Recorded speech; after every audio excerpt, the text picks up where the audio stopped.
경기도 부천시의 한 노인 보호센터에서 일어난 집단 감염이 나흘 만에 50명 넘게 늘었습니다. 백신 1차 접종을 마친 사람도 감염이 됐는데 백신 효과가 나타나는 2주 전에 방역 수칙을 지키지 않았던 것으로 보입니다. 서울에선 춤 연습실과 관련한 확진자가 18명 발생하는 등 일상 공간 곳곳에서 감염이 일어나고 있습니다.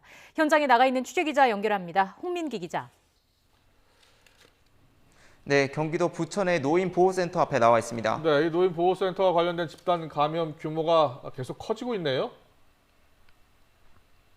네, 그렇습니다. 제가 나와 있는 이곳 센터와 관련한 집단 감염 규모 지금까지 모두 54명입니다. 어제 하루 신규 확진자는 3명이 더 추가됐는데요. 이곳 종사자 1명과 그리고 확진자의 가족, 또 접촉자 각각 1명씩입니다. 지난 21일 80대 이용자 1명이 처음 감염된 뒤 나흘 만에 이 정도로 감염 규모가 커진 건데요. 지금은 보시는 것처럼 문이 굳게 닫혀 있고 폐쇄된 상태입니다. 확진자 대부분 70대에서 90대 사이 고령층인데 일부는 최근 코로나19 백신을 접종한 것으로 확인됐습니다. 지난 19일 이용자 30명과 직원 5명이 화이자 백신 1차 접종을 마쳤는데요. 나머지 19명은 아직 백신을 접종하지 않았습니다. 그런데 확진된 사람 가운데엔 이미 백신을 맞은 사람도 있습니다. 방역당국은 접종 후 충분한 항체가 형성되기 전에 감염이 확산한 것으로 보인다며 백신 자체의 문제는 아니라고 설명했는데요. 1차 접종은 마쳤지만 효과가 나타나는 2주가 지나기 전에 방역수칙을 지키지 않았을 수 있다는 겁니다.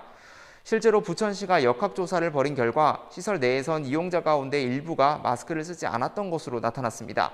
현재 접촉자 파악 등 추가 역학조사도 진행 중인데 첫 확진자의 감염원은 아직 확인되지 않았습니다.